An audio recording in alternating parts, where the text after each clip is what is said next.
What do you do with a photo album full of paranormal prints? You debunk. And you lampoon. Let's get started.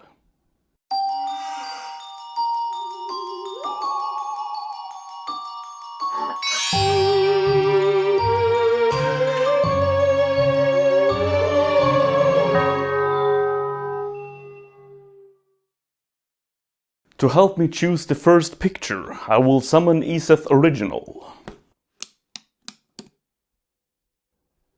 Who dare summon me? It's just me. You wanna pick the first picture? Okay. This one? Too pink. It's black and white.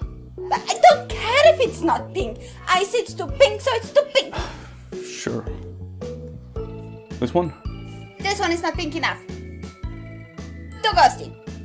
This is totally uncreepy.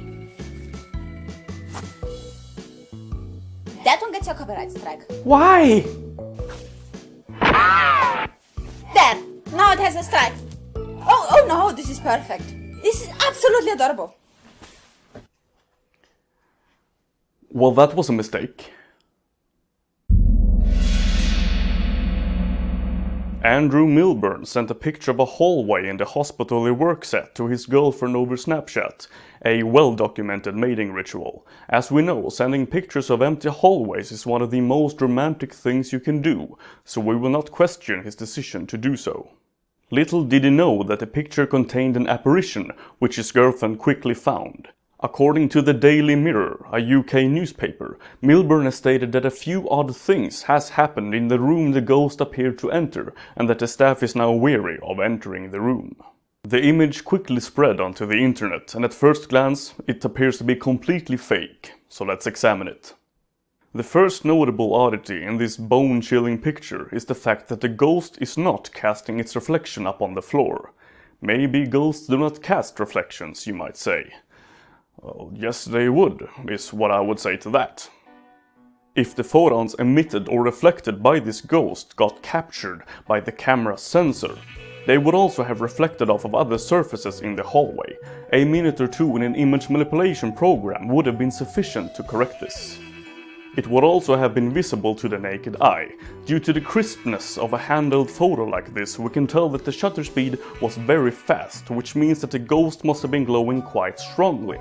It could have avoided naked eye detection by emitting light in the non-visible spectrum, but that doesn't change our reflection situation. Besides, the source image is known, so we really do not have to look any further. We can say with unshakable certainty that this image was either produced in a ghost photo app or in an image manipulation program. This image is... Recreating this photo was not a huge task. I simply took an image of a hallway and superimposed the ghost, and then even improved upon it by adding a reflection. I would say that this is a subpar ghost photo, and it never should have been taken as seriously as it did by the media. Shame on you, media. Shame on you. Okay, let's see. Oh, hey, can I pick the next image?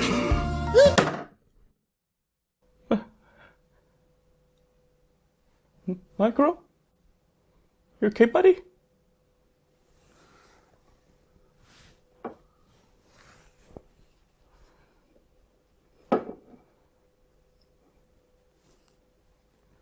Don't forget your pacifier. Which picture do you want, buddy?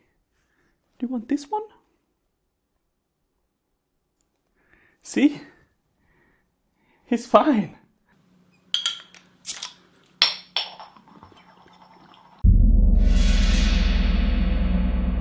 In 1975, Diane Berthelot, her husband and son, went on a vacation to Worcester, Norfolk, UK. They entered the church to escape the heat. Diane, not having been feeling well, took the opportunity to engage in prayer, an activity similar to that of writing letters to Santa, but for adults who want their wishes granted from an older, less jolly Santa called God and his deadbeat wizard son Jesus, whom God sadly did not have custody over. The husband, wanting to document his wife goofing around, snapped a picture. Upon developing the film, they noticed an old lady sitting quietly behind Diane. They returned to the church and showed the picture to the reverend, who told them about the local legend of the White Lady. Judging by the picture, Diane also appears to be white. What are the odds? Here the story splits. Some claim that the White Lady of Worsted will heal those in need, explaining her appearance behind the sickly Diane, while others claim that she is a vengeful spirit that will provide those who encounter her with an untimely death, unlike the majority of very timely deaths we're otherwise so used to. Studying the picture, it becomes clear that someone is indeed sitting behind Diane. We can clearly make out the legs, torso and head. There are two things that makes this a ghost photo instead of just the dullest vacation photo of all time. And those are the claim that the lady was not there during the shooting, and also the spooky, mysterious glow. The mysterious glow is not all that mysterious. The image is partially overexposed and the lens is probably not very clean, and a smudgy lens is a very efficient way of creating a glow like this. It's even recognized as its own photography technique called the entire 80s. We find the same kind of glow in other parts of the photo as well. So the lady behind Diane is probably just wearing some white, highly reflective fabric, like silk, nylon or a nice polyester blend. As for the White Lady only being seen in the picture and not in the church, we have the same problem as with the previous picture. She did reflect photons onto the film in the camera, so she would have reflected them into the eyes of the people present at the time. So I see three possibilities. Faulty recollection. They either didn't pay much attention to the poor lady and thus forgot her, or simply didn't notice her at all.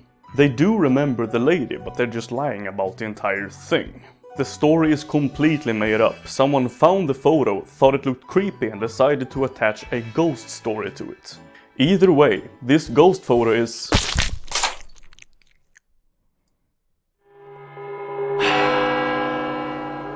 Listen to them. Children of the night.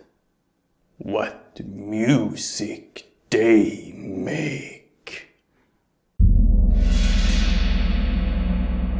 Not much is known about this last picture, so it is a bit of a mystery. A spooky mystery. Allegedly, it was taken sometime in the year 2001 in the Philippines. The two friends were out for a walk one warm summer night when they passed a stranger whom they asked to take their picture with the camera in one of the girls' cellular mobile telephones. Sadly, this is where the story ends, and we can only imagine what activities the girls took part in next. Maybe they went to a club, watched a movie, or perhaps even...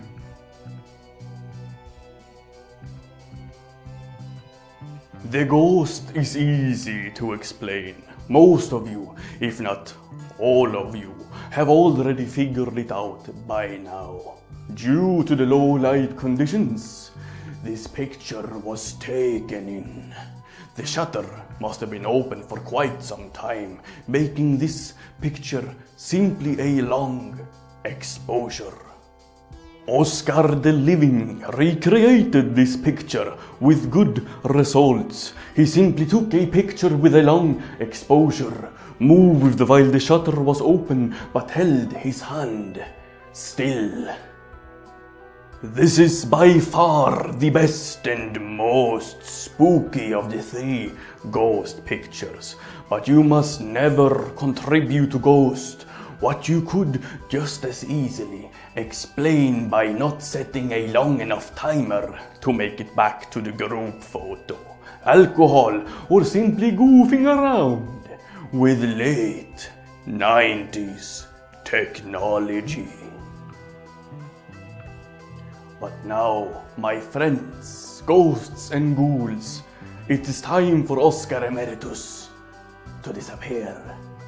But if you would like to send a picture to Oskar the Living, or perhaps talk to him, tell him your deepest, darkest secret, you can do so to either his Twitter or his Facebook page.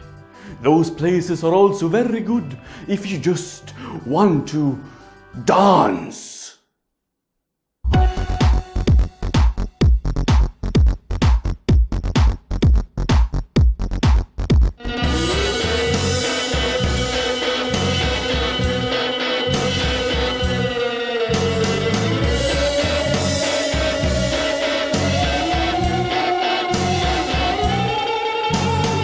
Little did he know that the Little did he know that the picture contained an apparition. Little did he know that the image contained